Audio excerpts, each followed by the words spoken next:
Well, it's going to be another week of social isolation. So I thought I'd tell another story. This one's called Mr. Dixon. He was the father of a kid I knew in grade school, but he was my grandfather's age. He walked with a cane and he wore a hearing aid. And he worked at Dixon Brothers Hardware store on West 63rd Street. Mostly, Mr. Dixon wore suits, but in summer he'd wear a crisp white shirt and a tie and a hat. He always had a hat, which he would remove in the presence of ladies. He's a gentleman of the old school, people like to say. Unlike the other men of the neighborhood, Mr. Dixon never swore, nor did he smoke. Occasionally, he might take a drink. The man's a saint, my mother told me. But my mother wasn't completely sold on sainthood. I just hope he has a woman somewhere, she said. That wife of his is difficult.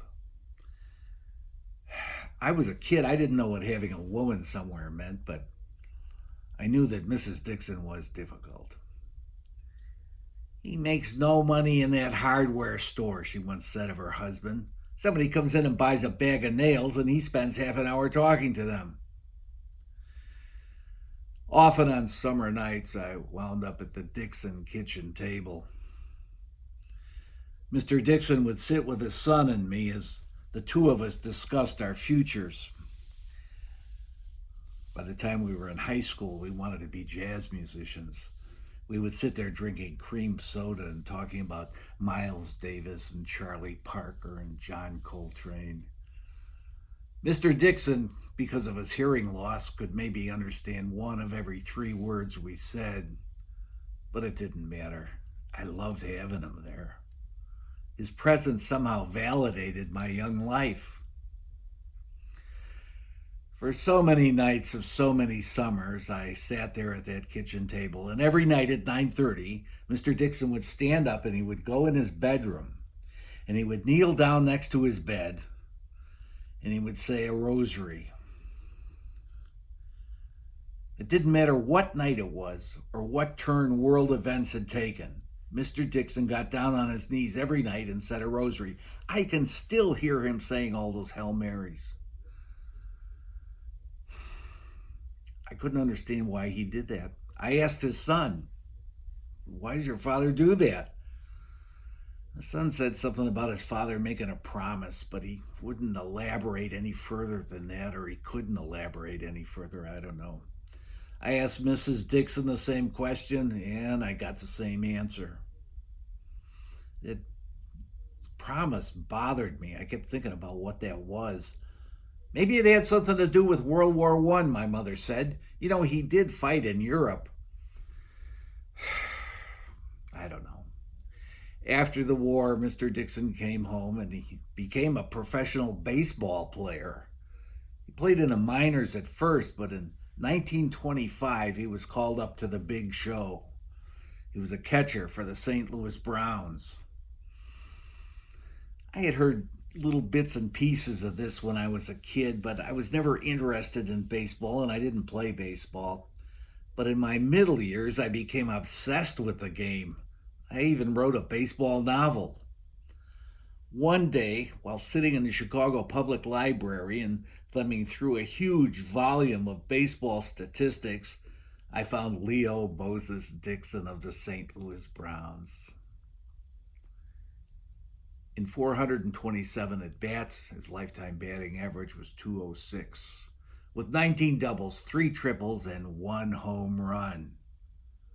Oh, when I saw that 1 home run, I thought, yeah, that's what the promise is about. That's why you're saying all those Hail Marys. I researched it further. It occurred on June 6, 1925. The St. Louis Browns were playing the New York Yankees in a day game at Yankee Stadium with 12,000 in attendance. On the mound for the Yankees was Sad Sam Jones, a right-handed pitcher who threw a wicked curveball. That day, with 2 out in the 7th inning, Leo Moses Dixon stepped to the plate. Playing first base for the Yankees was the Iron Horse, Lou Gehrig. 4 days earlier, Gehrig began the streak that put him in the record books. 2,130 consecutive games played. That's why they call him the Iron Horse. In right field was the greatest of them all. The Bambino, the Sultan of Swat, George Herman Ruth. He hit 714 home runs in his lifetime.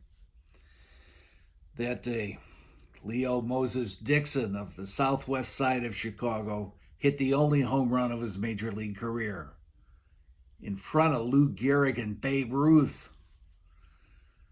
I know of no other man who had such a brilliant, shining moment. If anyone was entitled to brag, Mr. Dixon was, but he never did. In all the years I knew him, he never mentioned this. He left baseball in 1929, the year of the stock market crash and the slide into the Great Depression. Came home and worked at his family's hardware store. For the next 50 years, he lived and worked in quiet dignity, always removing his hat in front of ladies, and always getting down on his knees and saying his rosary every night. When my father died, I was 13. Mr. Dixon came to the wake and he put his arms around me.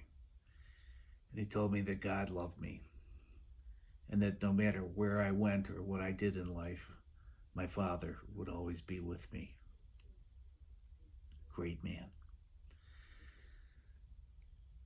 In 1984, I went to Mr. Dixon's wake.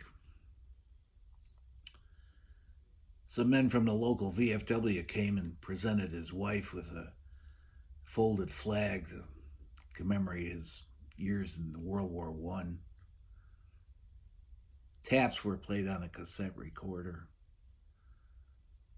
Mr. Dixon died in his 90th year. A wonderful man, a quiet man, with a remarkable life. That night, as I was leaving the funeral parlor, 3 women stood by the door buttoning their coats. "He was a gentleman of the old school," one of them said. He was. And he was the best man I ever knew.